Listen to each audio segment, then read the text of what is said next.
petals leaning. Because sometimes you'll start going along, starting on one side. So you have one petal on the top, I need help one with petal this on the one. bottom. We're having fun. Okay? Like anybody else's. Yours is going to be beautiful and unique because it's your artwork.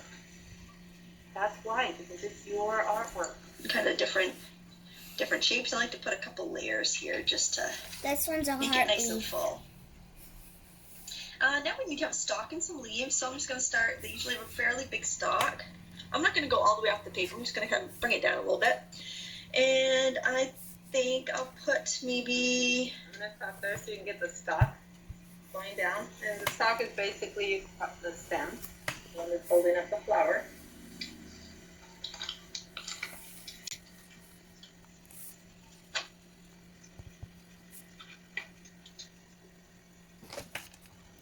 Good job, Baro.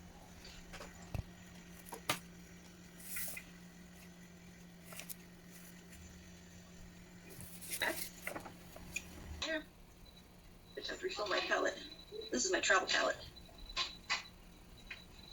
So I take my artist colors and actually filling the center. ground in. I'm just gonna go ahead and do the flower. And I've just got my little tiny box of colors here. My little cotton travel set. I'm gonna start by Wanna wetting use the center of smaller? my flower. So she wet it with water first. And I'm gonna drip in some yellow ochre. Yellow. I'm gonna use some burnt sienna, which is a nice warm brown. So she makes the yellow and the brown for the center of the flower where the seeds are. I time to refill my palette. This is my travel palette. That's what I tend to take with me.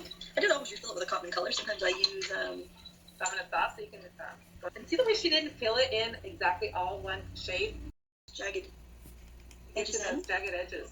I haven't done just a plain watercolor painting tutorial for a while, and I had a request yesterday, and I was like, oh my gosh, I haven't done that in a while. I've been distracted with other stuff. I tend to go in little tangents. I might do all kinds of mixed media or all kinds of jewelry or something like that. And Look at the way the jagged edges are. It doesn't look all like a line. It's jagged. And that's kind of the way a leaf looks. That's why it makes it look natural and real. plain watercolor in a while. We'll have to do one of those. I'm wondering how my video schedule will be this summer. I'm really planning on any nice day, just taking the beach, really just enjoying the weather. I'm taking some ultramarine blue and I'm going to mix it out and add a little bit of green Especially to it. with So the we blue can and put mix it green. with- I okay, didn't right add the outside. Viridian. I know I'll use ultramarine somewhere. Look at what she did. Did you see what she did? She mixed them here before she's going to add them there. So she mixed blue and green right out on the tray here. So that way she can then add it to her painting. So let's see what she does and how she does it. Or else, so I like to keep using the same colors over and over again. So it gives you the two So that tones pulls the of temperature it. down, makes it She, nice mi and shadowy looking. she mix it in here on the tray now. If you want to mix some color. I I actually always try to stick with I'm gonna do colors this that when I get begin home. with, and that It's so way pretty. my paintings have harmony. This is a great exercise for those of you who have a hard time loosening up, because it's going to be a very quick tutorial. You don't have to worry that you're out of it, hours and hours and hours of work. It doesn't come out right. You're just doing very quick and easy, fun tutorial.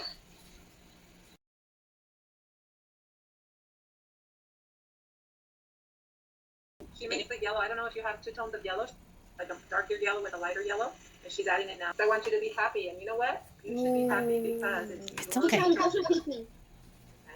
Just watch. We're not done yet. We still need the petals. Okay, we haven't done the petals yet. You have to follow the directions, okay? See, the other, you have a What's the question? petal? What's a petal? The petal? Right here, I'm not exactly sure why that is, because my bigger cotton palette. You're doing good, Baro. Use your imagination and be happy, okay? All right, so now Remember, you can also just color them yellow if you think this is a little tricky, and to make. and let me see if I can Because cover this is that. just like a shadow. She's adding shadow. Be wet in there still. And I think I depth. should probably That try way it looks that. like a real sunflower. She's adding depth. Such it up. All right, I think I'm going to dry this with a heat gun. Let me pause it. We'll come back when it's dry and we'll finish it up. So now, All right, something I want to show you here that's kind of cool. so she dried it up because if she adds the yellow right now that she added the shadow, she wants to let it dry so she can add the yellow. Because what happens is, if you add the yellow when it's wet, it's just going to get all mixed up with the yellow, and you won't be able to see the depth. Okay? So give it a second. You can actually get a grown-up to dry it for you if you want to continue painting. But I'm going to let you continue watching it so you know what to do. Okay? Well, look at the little ruffly edges inside this leaf here. That's called a bloom, a watercolor bloom. You'll see it over here. I love the way those look.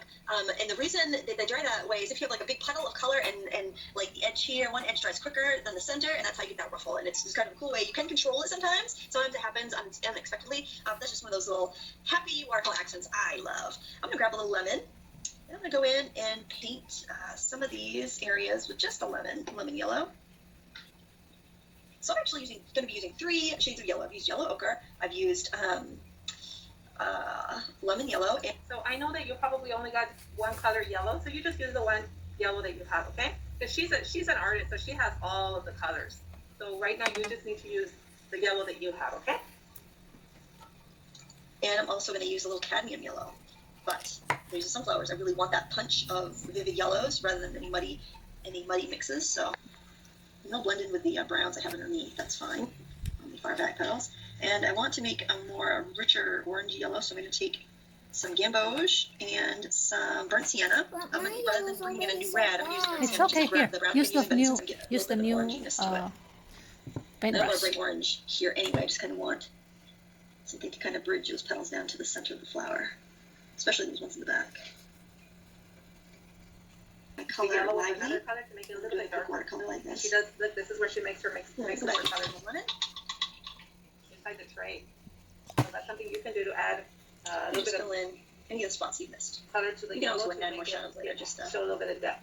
Let's get the color in there right now. Depth means it looks like Find it once, three-dimensional, check like it all a later. real flower. I'll just get that color. Follow there. the teacher first, you know. All right. Now the center of that flower, I'm gonna Here, work watch on it. that a little bit while I'm at it. Try to follow the teacher. Yes, it is your flower, your own style, Edges. but we try to follow the teacher. And then this is gonna kind of. All the depth and definition, as long as you have the yellow petals. All right. Now I'm gonna do a little bit more of the leaves. Enjoy your weekend. If you have not done your fluency yet, try to get that done, please. I'm hoping that we can get it done. So just have to have the blue sky. So what is that, Inang? Sunflower, No, the blue part. the sky. Okay.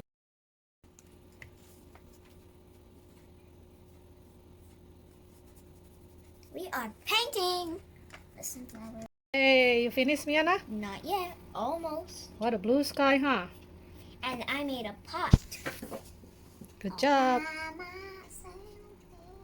Okay. Thank you. Finished. Yay.